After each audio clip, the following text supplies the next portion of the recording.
nuy nañ leen yéen mbokk yi ñuy seetaan fii ci Dakar 24 ci Sénégal ak fépp ci àdduna bi am mbégte bu baax a baax di dalaat ak yéen fii ci seen numéro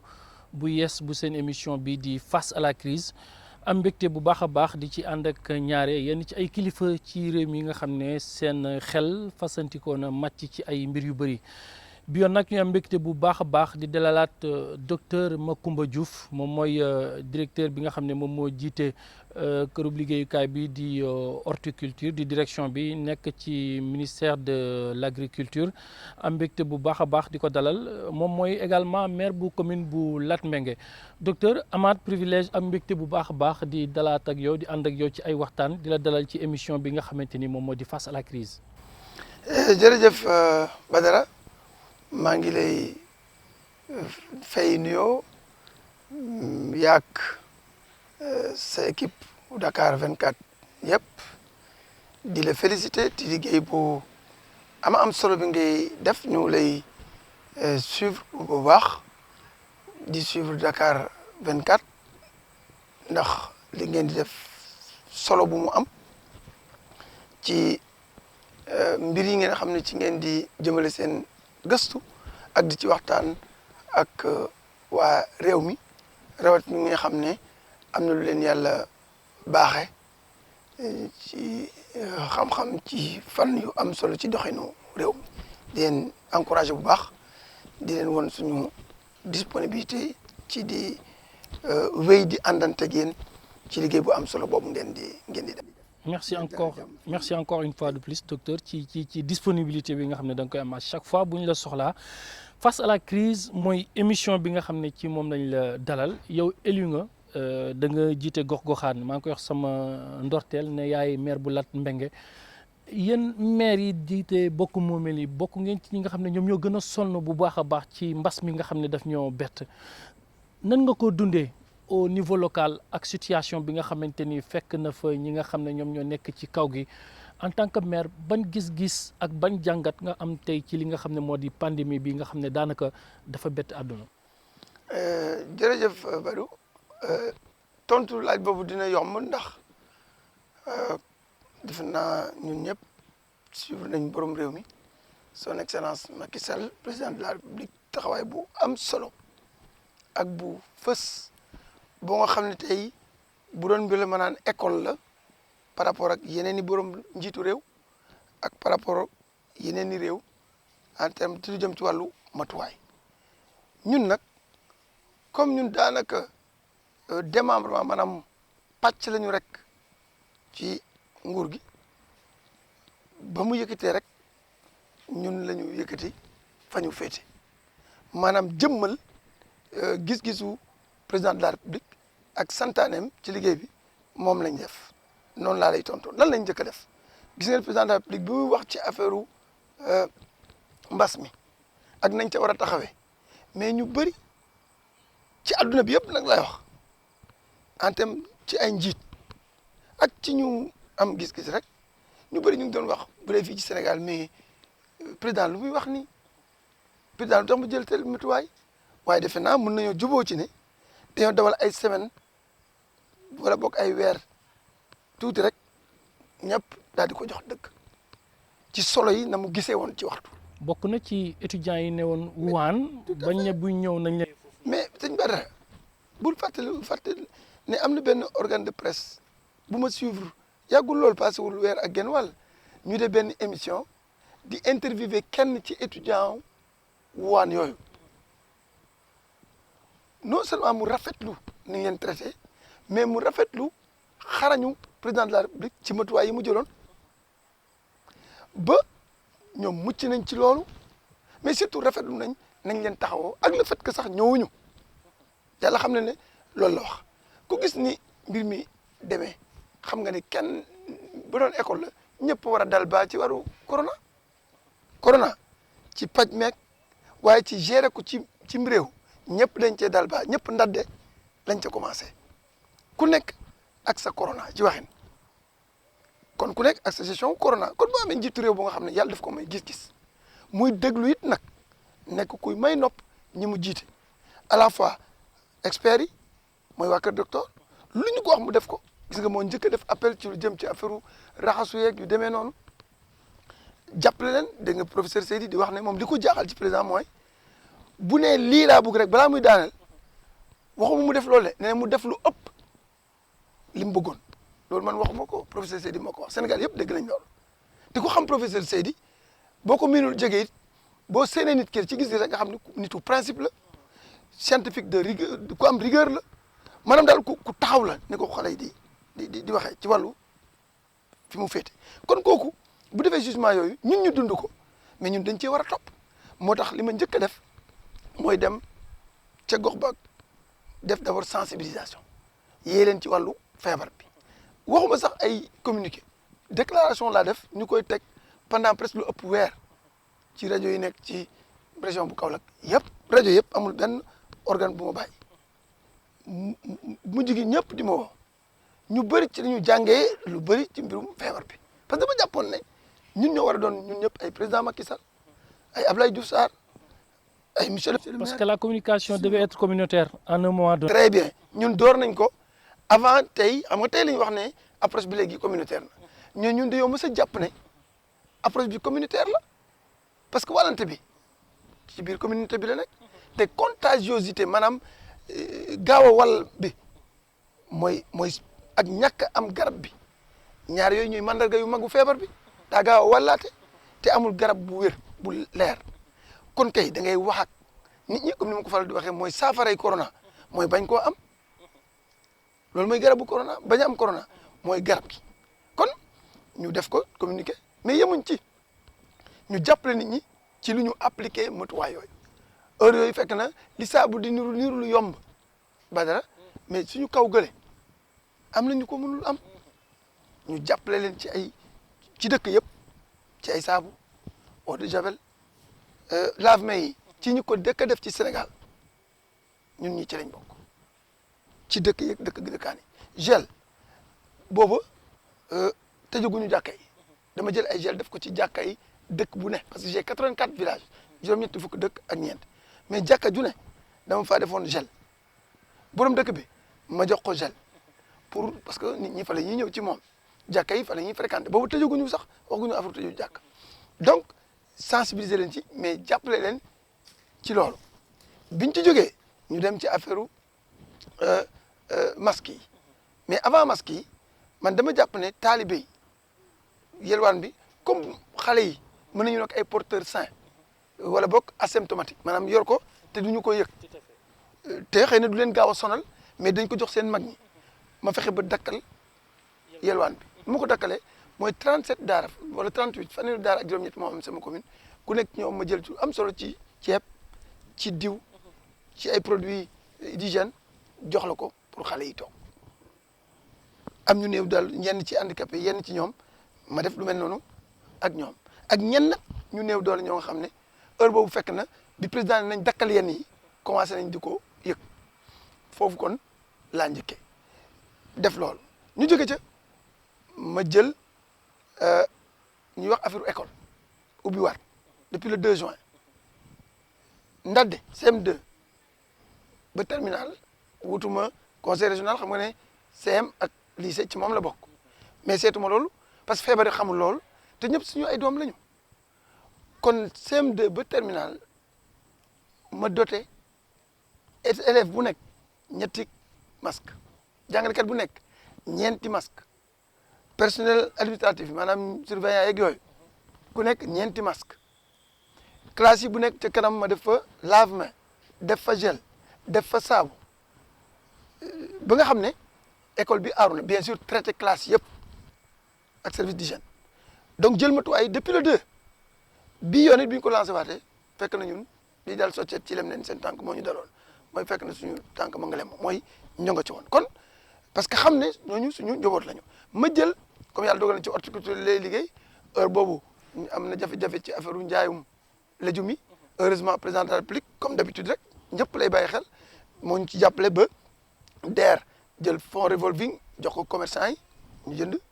mu jël benn milliard moo tax su ma déggee ñu naan 69 milliards la joxe ci aide alimentaire bi nañ wax 70 parce que jël na dégg ngeen ko conseil des ministres du 3 juin benn milliard teg ko ci pour ñu jëndee ko légumes yi jox ko gox yi nga xam ne affaire sécurité alimentaire dafa am ñu dolli ko ci ndimbalu dund bi kon mais avant boobu ma jënd lu bari lu yegg ci ñeent fukki en tout cas lu manqué tuuti ñeent fukki tonnes ci soble maa ngi am juróomi junniy njël 5315 ci commune bi juróomi junniy njël ak ñetti téeméeri njël ak fukk ak juróom njël bu nekk maanaam mooy ménage njël bu nekk ma dugal fa diggante juróom benn kilo ba fukki kilo soble sans rien à voir ak lii post Covid boobu waxaguñ sa affaire ceeb li ko du taxoon ma def ko mooy gisoon naa ne Korité mu ngi jub si te bu dul Korité sax néew na ci lu fi tàkk mën na ñàkk liggéey bi yëpp mais soble moom defe naa amul ci njël lu muy manqué maanaam rënd la boo nga xam ne mën ta ñàkk xëy na fukki kilo téewul benn njël ay weer mais symbolique bi la woon Badara maanaam won leen ne leen ñoom ñëpp laa xalaat waxuma di tànn ay njël de c'est vrai que nag président mënoo joxe 100 kilos par njël ba pare bu ko def ci 16 millions jàpp ne 8 millions de sénégalais parce que na ko sax 8 millions 100 000 sénégalais mais ñun 40 000 Latois mooy des fils de Latmingué mooy suñu population.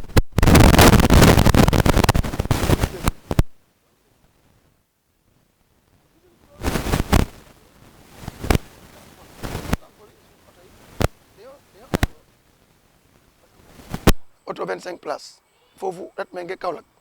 nga ne ko def 12 places mais gis nañu bu ñu defee essence duñ ci génn ñu gaare oto yi ñu jël 1 425 000 jox leen ko ñoo Jakarta maan yi parce que dañoo liggéeyatuñu woon coiffeurs yi ma def la même chose ak ñoom suñu mbokku communicateurs traditionnels yi ma def la même chose ak ñoom donc mbooleem xeetu ustaas yi parce que foofu xam ne ñuy def école maître coranique yi ay daara la ci village yi da ngay ñëw ñu jël la at mi jubóog yow weer bu nekk ñu am la jox parents yi ñooy cotiser ñii fukki dërëm ñii ñaar fukki dërëm bu campagne bi jeexee ñu jox la ko avant nawet bi jot nga jël vacance dem am loo béyeeg yooyu mais mënuñu fay école arabe yi yëpp yi ma yëg bokk yëpp man maa ko fay. tout à fait. oustaz yi. donc maanaam kon appliquer li président wax ne. nañu solidaire ak communauté bi. nañu leen jege pour dimbale leen ci lu ñu wàccoo. ak cet gi mais dimbale leen ci li ñu toogee seen kër. tout à fait mais teewul ne am na ñenn ñuy xalaat ne président de la république ci ni mu gérer li nga xamante ni moom moo di pandémie buñ koy seetloo échec am na ci décision yu bëri yoo xamante ni jël na ko loolu sa gis-gis la. non bokk wute naa ak sama gis-gis loolu xanaa li ñu naan wax rek on n'est jamais prophète chez soi. maanaam pour ñu nangu la ak yonent waxin la nag ca fa nga bokk. ku wet yi xool taarixu yonent yi fa ñu juddoo. xëy na fa lañ njëkk am sax ay difficulté fan lañ njëkk a wet. balaa àdduna kulluhum di leen nangul boo demoon tey bitim réew waxuma citoyen wu yeneen réew yi mais borom réew yeneen yi bëri na ci ñoom ñu nangu ni tey leadership bu président Macky Sall maanaam ak xarañam akuk jiitu li ñuy wax sànni karawaas xaw ma nan la ko ñi di waxee maanaam raw leen nangul lañ ko loolu nag may la yàlla mooy cërale nit gestion bi mu def man gëm naa Badara ni tey bu dul woon succès wu gestion boobu heure bi ñu ngi jàmbat situation bi te jar naa jàmbat it nag waaye heure bi maara détail leneen la ñuy wax doon na gën a garaaw fop mais waxuñu fi ne si na waa waan ñëw bu mu defee couvre-feu état d'urgence bëriwul coow mais looloo dànkaafu mbir mi ba yeggul fenn fi parce que heure bi bu fekkoon mbir mi yegg fenn fi mais maara détail kenn waxatu ko tey ay liggéey kenn ku ñàkk bakkanam sax ëpp na ci réew mi kenn ku tëdd te wéragul sax ëpp na ci réew mi c'est l'occasion ñu jaal ñi seen mbokk jógee fii te corona waral ko ak ñeneen ñi fi génn aussi sax te corona waralu ko ñaanal ñi tëdd ñu jóg ci jàmm ñaanal ñi ko jotul ñu bañ ko jot waaye tey boo xoolee lim bi ay la yéwén lim bi par rapport ak yeneen i réew ci Afrique nag ak ci bitim réew moo lay won ne bu doon classe ñun ci pays lañ nekk su ma defee su dee sax wàcce naa suñu bopp bañ wax ne ñun ñoo jël paix ñu ngi ci pays kon loolu kenn mënu ko wéeti kon nañ ci sant suñu borom mais sant aussi président Macky Sall ak experts yi mu ci àndal le ministre Abdoulaye Diouf Sarr ak ay cadre am ak déglu bi ñuy déglu cadre yi di exécuter moyens yi président joxe ñu koy joxe vraiment man maa ngi rafetlu loolu bu baax a baax a baax li tax ma ne woon le succès la mais bi mu jël loo matuwaay mais mënoon na bàyyi noonu ne bon toog leen seen kër parce que nangam mais xam na ni sénégalais secteur informel mooy xëy dem góorgóorlu ji moo fi ëpp mu ne kon diir bi nga xam ne affaire bi graaw na kenn xamagul lu corona na ku nekk toog këram na leen jàppale ci lu ngeen toogee seen kër mu def ko ba ñu gën a am maîtrise ba ñu gën a am lu leer ci mbir mi mu gis ne tëju boobu du mën a yàgg dànkaafu na feebar bi ba am na fu mu yeggul xam-xam bi ci feebar bi ak ni muy wàllanteeg matuwaay yi ñu war a jël léegi am na bëri luñ am njàngat di sore na mu ne kon comme njàngat di sore na dem leen ngeen def confinement individuel wala confinement responsable sama benn xarit bu ñuy wax Doudou Ka moom laa njëkk a dégg mu génne ko bu FONGIP waaye noonu laa ko gisee confinement responsable passewul sol sa masque parce que confiné wu mooy tëju rek mooy fatu mais boo defee sa masque fatu nga Badara fatu nga parce que mënoo wàll kenn mënu laa wàll kon fatu nga bu leen dem te seen dem ba jaru ko fatu nga boo demee fa mënta ñàkk dem na ngeen sore te sol seen masque fatu nga nas loxo yi set bu fuñ ko laxasee amul ngeen jël fatu nga kon ki la wax loolu mën na la wax ne effectivement dundal ak virus bi waaye saa nga jot virus bi mooy fatul waaye dellul ci sa yëngu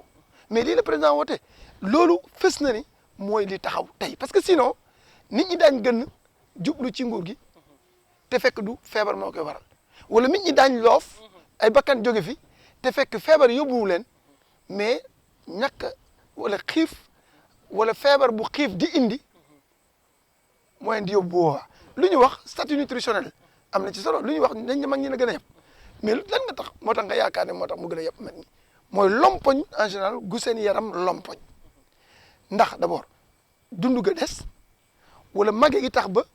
nañ war a dundee bu leen ko joxee duñ ko mën a dundee loolu mooy affaire bi ñu ne boo ko boolee boo melee noonu wala nga am yeneen feebar yu mel ni diabète ak yooyu mbir mi daf lay yeb kon boo dundin ga bu ñoŋul mais da ngay gën a exposé wu kon fatu leen bañ a génn mais li muy indi mooy xiif mooy lompoñ loolu mooy lott leen ma bàyyi corona mu fekk leen foofu jekkale donc il faut que ñu génn vivre avec le virus jël les mesures barrières mesures yi nga xamante ni moom mooy distanciation sociale yi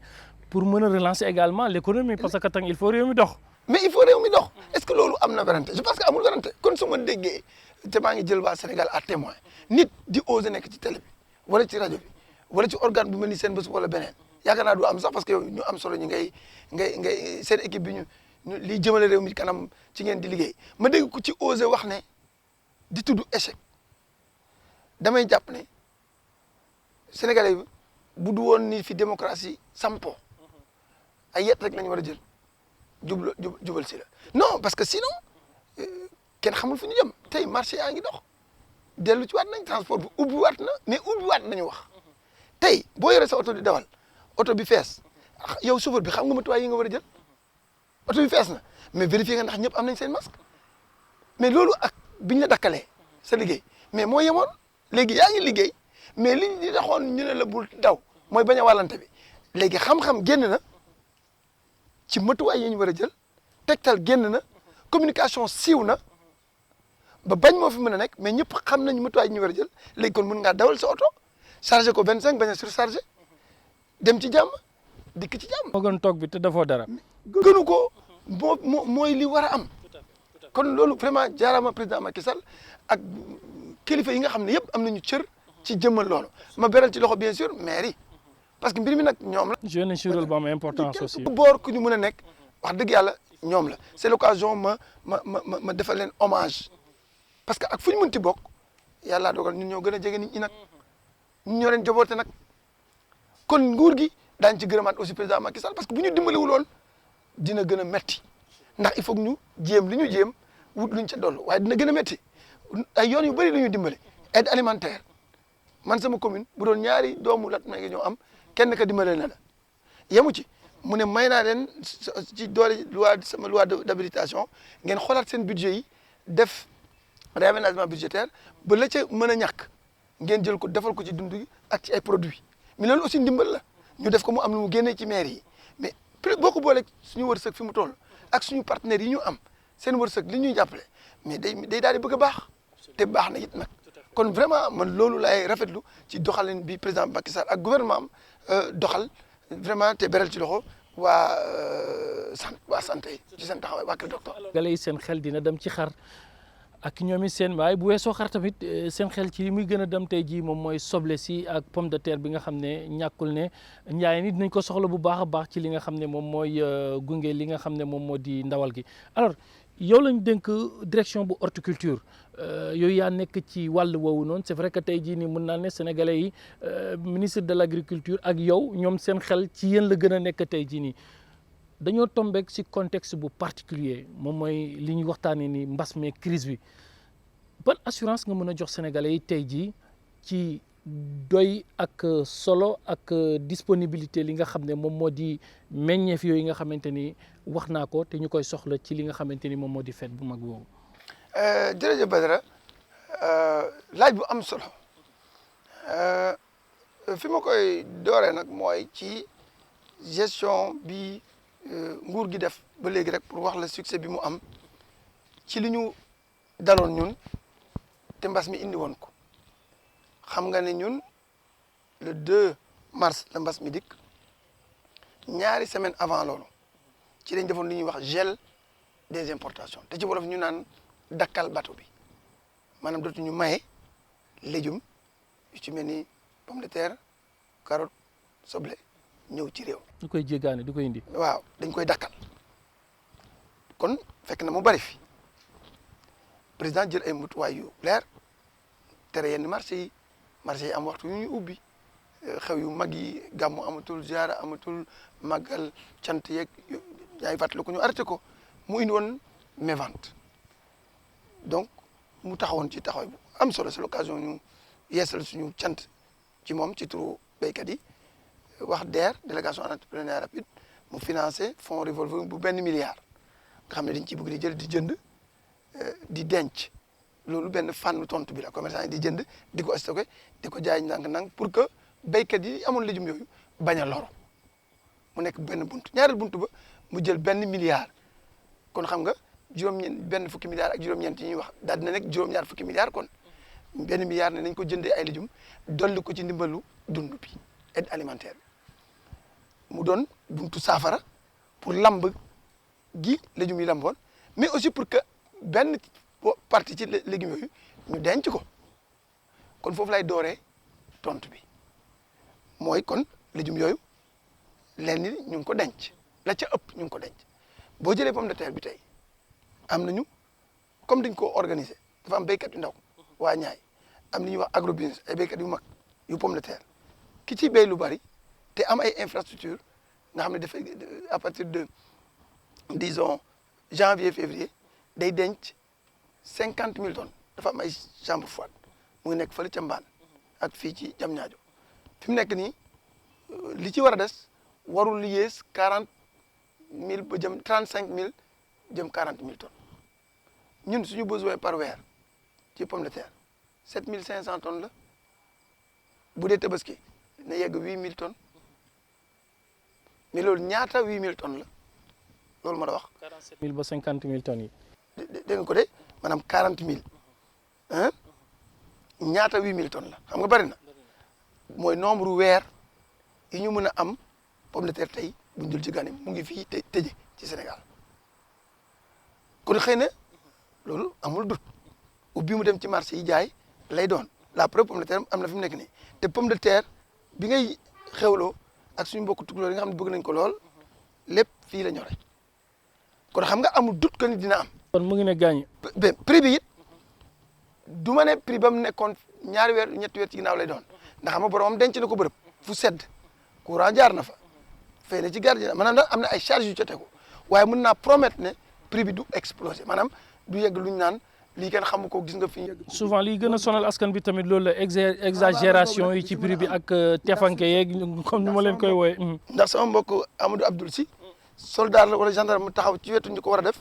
moo waa direction commerce intérieur te dinañ ci taxaw mooy ministère du commerce kon loolu du am même nga jégal ma même chose mën naa ko wax ci soble bi mooy comme production bi dafa bari woon am na ñoo xam ne y a un mois rek ci ndimbalu président bi lañ commencé jaay te comme ñi ëppale woon ci ñi desle seen soble denc mën nañ ko denc lu yàgg c'est entre Potou ak Thiès gi c'est l'occasion ma ndokkeel waa Mbaal gi waa Potou vraiment zone boobu nga xam ne li ñuy def ci soble bari na parce que waa Podor moom léegi jeexal nañu donc ñoom ñoo ñu des nañ soble boo nga xam ne soble bu rafet la bu baax la bu neex a denc la donc kon soble bi aussi dina am te ñaari légumes yooyu nag ñoo gën a siiw ci yii njaboot gi di jàmbat bu tabaski wala korité wala gàmmoog màggal jub see kon loolu maa ngi ciy dalal xel yi dina am te prix bi du mën a du doon xaabaabal mënu ma joxe prix nag ndax fi may wax ak yow yoruma éléments yi mën a déterminer prix bi xëy na boo jegoon suñu mbokk waa ARM agence de régulation des marchés ak waa direction du commerce intérieur ñu mun caa addu ndax am na lu ñuy ci mu ngoog ndax ci régulation boobu dafa am ci lu ñuy déggoog privé boobu du def lu ko neex voilà donc loolu maa ngi ciy dalal xel wane ne gestion bi président def moo indi loolu nga gis rek Badou vraiment état bi ñu ne bëreet affaire bi seere mu def programme résilience 1000 milliards dimbale nit ñi pour dund dimbale xeetu entreprise yi ñiy yëngu waa tourisme santé ñëpp yemu ci yëg nga ni nguur gaa ngi finaliser li ñuy wax programme de relance de l'économie nationale pérenne te ministre Amadou Hott ministre de l'économie du plan et de la coopération jiite ko di ci def liggéey bu am solo fan yii rek mu ngi ciy diisoo ak natangoom bu agriculture te ministre de l'agriculture professeur Baldé am ubbeeku boole ñu ca xaaju xarañ génne ca pour xam nga lan fii ak août normalement lay war a door ba décembre 2021 ci diir bu gàtt naka la ñuy labbalee koom-koomu réew. mais boobaa Sénégalais il faut ñu takk seen ceinture encore de. mais très bien dina xaw a métti de docteur. mais xam nga loolu gis-gis la dina méttee ci neen rek méttee liggéey rek te xaw ma ndax liggéey tedd ñàkk liggéey tedd ndax am na fu mu am dina méttitu liggéey rek commencé ko ci nawet bi président au lieu de 40 milliards yi ñu ko laajoon ci nawet bi 60 milliards la joxe yokk na ci 20 milliards xaaju li mu joxoon la ci dolli joxe ay matériel agricole yaa ngi suivre barki démb ci télé bi y compris matériel pour horticulture may ko jeunes yi ak ndaw ak jigéen ñi yi yëngu ci wàllu mbéy mais lu des mooy béy tool yi parce que tool yi nag du président moo koy béy lu mel noonu ñu ngi koy xaar ci horticulture te wóor na ma dina am pour noor bii di ñëw kon mooy li ma la wax liggéey kon béy nawet béy noor entreprise yi solal seen i agent seen i masque yàlla def na bu dàquñ leen ndax président moo tax ñu dellu ci liggéey bi loolu de mooy seere seen tur bi ngay wax man de loolu laa gis mooy dellu ca démb mais bañ a defee na démb dellu ca démb mooy liggéey waaye bañ a defee na lépp démb nañu yokk liggéey bi ak liggéeyin bi nañu baral mbir yi nañu ko taral na taxawaay bi gën a dëgër ndax gis nañ bi opportunité la war a doon maanaam jaar na fi mais njàngat lu lay la war a indi lu ñu doon def benn ñu def ko fukk ci secteur yëpp loolu la ñu jàngat pour ñu mën a am lu ñu doy ba ëllëg du ñu soxla kenn ndax gis nga tey réew yëpp tëju nañu boo bëggoon importer yenn légumes yi sax foo koy jëlee kon li des mooy produire lu ëpp sa soxla ci légume dundee ko lii nga denc ko pour di ko dundoo diir bu yàgg la ca ëpp nga jaay ko sa natango réew yi nekk bañ ko ci zone de libre échange économique la ñu nekk 1 milliard 200 millions de consommateurs la cay ëpp nga dem jaay leen ko te du soxla nga dugg avion du jox dugg bateau mën nga jóge fii dem Guinée dem Gambie dem Mali dem Mauritanie dem feneen te du soxla mu dugg ci avion du soxla. kon mbas bi daal en quelque sorte am na côté positif mooy dinañu permettre suñu xel. waaw ñu indi yeneen stratégie yi nga xamante ni non seulement wàllu autonomisation ci wàllu lu bëri li nga xam ne dañ koy wax mais également ñu tëral suñu plan yi nga xamante ni dootuñu soxla lenn lu ñuy jéggaane lépp lu war nañ ko mën a defar fii nii daal te duñu am benn problème ci lenn. mais li la ko yoon Badara mooy xoolal temps yi rek man ministère de l'économie laa ci jël référence naka nga xam naa ne ay cadres yu mag la ñu am Sénégal ak ministre de la santé ñaar yooyu laa bëgg a jël rek repère bien sûr ak ministère de l'agriculture ndax ministère de l'économie li mu doon def natangoom agriculture bokk na ci ñi ko bokkal liggéey naka jëg ma xam ne ay cadres yu mag mais macha allah bu doon paaka la wala jaasi intellectuel Sénégal ni ñu nammee namm pour mu gën a ñëw seeni xel moo ma yéem xalaat bi war a yóbbu Sénégal kanam ci diir bu gàtt muy fii at ak genn wàll ak ci diir bu gudd fii ak juróomi at namm nañ ko balaa yàgg di nga ko dégg kilifa yi ko jiite siiwal ko mais c'est extraordinaire loolu yàgg nañ ko di def naka jekk parce que am nañ PSE yàgg nañ di am ay plan mais laalaat bi ñu laalaat texte yi document de politique yi ak ci diir bu gàtt ak ni mu nar a jeexitale bu ci ñëpp jàppee ci économie réew mi permettre ñu non seulement ñu raw mais bu ñu waroon PSE bi sax pour man jéego yu mu waroon jeex horizon 2035 jégal ma dama jàpp ne Covid bi opportunité la man gëm naa loolu réflexion stratégie yi borom xam-xamu réew mi ci secteur yëpp génnee bu ñu ko doxalee gëm naa ne bu Covid gaawee taxaw fii ak maximum at dinañu gën a gaaw a atteindre objectif yooyu émergence boobu par rapport ak bu doon temps normal man loolu laa gëm man fi ma ko teg mooy wax naa la ko xarañu xalaat ya ak yëg bi ma yëg ne ñëpp xam nañ ne caaxaan faaxe li sama mbokk sëriñ yi wax maanaam caaxaan jeex na pexe amatul lu dul taxaw te foogu moon ne bu loolu amoon suñu yaanaani mooy suñu easy going ni ko waxee ci anglais maanaam lu ñu rek ñu ne garaawul wala bëgg lu yomb wala terme bi comme ni ko xale yi di suñu gëm lu yomb avant Covid bi dinañ ci génnee man loolu laa gis ndax niveau bi ma toll may na ma may yëg li nguur yi en matière de stratégie di doxal ci yenn niveau yi bien que jiite wu ma ko mais maa ngi koy yëg mais vraiment yéeme na et c'est l'occasion ñu féliciter waa santé ci liñ ci def waa économie waa agriculture pêche tourisme secteur yi nga xam ne yëpp secteur porteur lañ ñoo xam ne ñoo ndar képp waaxu gi suñu économie war a waaxu bu lii passé mais ñaw gi xel yi ñaw ci génne xalaat yi ci planifier affaire yi ci diir bu gàtt j'insiste bien ci diir bu gàtt parce que avant PSE bind nañ ko ay diir ñu daan wax sax am na étranger yu ñu ci boole alors que fii dañ ko defee mais lii jàmpaay bi gars yi jàmpal mbir mi man moo ma marqué man kon c'est l'occasion de dire que effectivement opportunité la ba ci mbéy mii tey déggloo président ne nañu diibal tànk yi pour am autosuffisance en riz joxe ay moyens yu ñu permettre ñu yegg ca maanaam gàttal diir bi ñu ko war a yegg déggloo ko effectivement déggloo mu ne horticulture même chose ñaari conseil des ministres successifs mu wax ci wax yu am solo pour ñu dabbal li ñu doon def ci secteur boobu gën a exporter y compris dans la sous-région parce que exportation yi mën nañ ko yokk sax li ma doon wax léegi pour illustrer ko lu ëpp rythme ba exportation yi doon am avant ma jox la exemple avènement président Macky Sall moo jëlee exportation ci 56 000 tonnes yóbbu ko ci 122 000 tonnes mais 60% yi exportation mu ngi dem Europe tey buntu Europe dañ ci am fànn yu tëju mais Afrique ubbeeku na tey boo amoon soble ngay jël nga am 100 000 tonnes 50 000 tonnes ba 100 000 tonnes de plus par rapport ak sa soxla mais am nañu ko soxla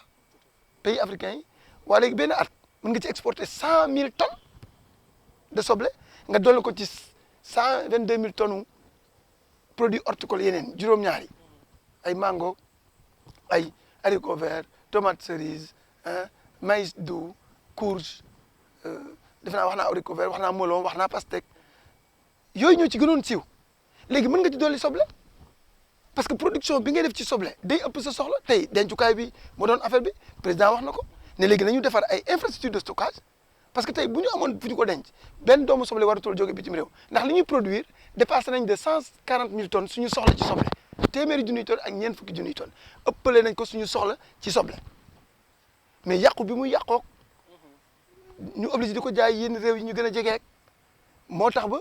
ñu am yetti weer yu ñuy jëli soble bitim réew tey waratul woon am même chose ci pomme de terre kon bu président ni nañu baral taxaw ay infrastructures yu mag dafa denc soble bi ak pomme de terre bi ginnaaw bañ ko ñorle mais nañu yokk aussi liñ ci doon produire mais kooku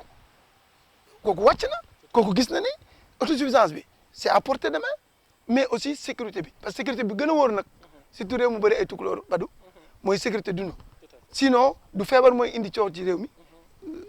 yéen a ngi fàttaliku les émeutes de la faim en 2008 crise alimentaire ba yàlla ñu ci yàlla musal kon Covid mën naa indi leneen waaye matuwaay yi président jël ak nguuram dina tax ba ay la yéwén ñu mucc ci loolu kon maa ngi engagé nit ñi kon ginnaaw ba président taxawee ci mbéy mi dooleel ko ci budget dooleel ko ci matériel dooleel ko ci ay intrants ba ci traitement wu picc yi doon lekk ceeb bi ñun nag nañ taxaw defal suñu bopp ñetteelu tee bi suñu benn wayjur kilifa diine bu mag doon wax ne mooy béy ñetteelu tee bi nga xam ne ñun la nañ taxaw defal ko suñu bopp ndax président dimbali ñu ci ñaari tee yi ñetti tee yi lan la tee bi njëkk mooy teewe boobu ñoo ko war a defal suñu bopp ñaareel bi mooy teele ji mooy defar nawet ñetteel bi mooy teengal sëriñ bi nee na mooy lekk ba suur président dimbali ñu ci dund fii ak ñaari weer ñetti weer suñu bokk béykat yi am nañ ñu jàpp pour dund kenn ci ñoom du ma wetti njël bu ci nekk tey am nga néew ñaari weer yoo mën a dundee te foofu nga soxlaa doole pour béy tool bi kon dimbali nañu ci teengal bi dimbali ñu ci teele bi ndax jiw bi dem na te teel a dem engrais bi dem na te teel a dem kon dimbali nañu ci ñaari tee yi béy ñetteelu tee bi mooy teewe ñun ñoo war a dem béy tool yi kon muy góor muy jigéen muy mag muy ndaw nañu dellu ci tool yi pour que bu ñu yàlla may ba suñu liste xaaru scientifique yi nga baal ma muy météo bi dëppoo te ñu ngi koy ñaan ak li ñuy xaar yàlla may ñu campagne yu jàmm lu ñu dundee am te doy te bari jàmm ne ñooy ñu mun a tëb beneen tëbin boo nga xam ne bu doon mbirit Covid bi moo ñuy propulsé mu ngi mel ni nga taxaw ci lu am ressort rek xam nga taxaw bu dee da ngaa tëb ni mu lay sànnee bu doon yow rek yaa tëbal sa bopp doo fa yegg kon dama jàpp ne Covid dafa war nekk ressort bi nga xam ne daf ñu war a dimbali ñu propulsé ñu pour que suñu développement gën a jëm kanam bu ñu ci génnee. tout à fait docteur gërëm nañ la émission bi jeex na. kon jërëjëf yëguñu sax temps bi xam naa ni. waxtaan bi am solo. man dinaa jël pancarte. c'est vrai def marche pour que ma bokk ci ñi lay demandé nga yokk temps bi. ñu def remake rek ak beneen incha allah rabbi. waaw ñu ngi gërëm bu baax mboolem internaute ak téléspectateur laa koy wax sax yu Dakar 24 ak ñi leen di suivre ak mboolem Sénégalais yi leen di suivre ci Sénégal ak ci bitim réew ndax gis naa ne fépp lañ leen di suivre di gërëm ñëpp di sant ñëpp di beral loxo nag ci nooyi président de la République ngërëm ak can professeur Baldé Moussa mais aussi sama mbokku lat mais nga yële waaye nag sama jàmbaaru fàkk tëdd yi nga xam ne bu dul ñoom làmbaay ñaaw mooy béykat yi rawatina béykat yi. absolument mu doon docteur Macoumba Diouf moom mooy directeur bu direction bu horticulture nekk également maire bu commune bu Latmingué nekk ci région bu Kaolack alors waxtaan bi neex na on n'a pas même vu le temps passer comme ni ngeen koy gis solo waxtaan bi. je pense que njaayeen yi seen xel dal na bu baax a baax si assurance yi nga xamante ni jox nañ leen ko ci disponibilité oignon bi ak li nga xamante ni moom moo di pomme de terre bi gërëm ko sant ko ci disponibilité bi c'était pas évident gërëm également internautes yi nga xam ne ñu ngi ñëw seetaan d'ici et d'ailleurs partout dans le monde gërëm également ñi nga xam ne ñoom ñoo doon équipe technique bi mu àndaloon tey jii ci seen numéro bi nga xamante ni moom moo di face à la crise comme ni ma la ko waxee rek l'information day continuer ba léegi ci li nga xamante ni moom moo di Dakar 24 à la prochaine jërëjëf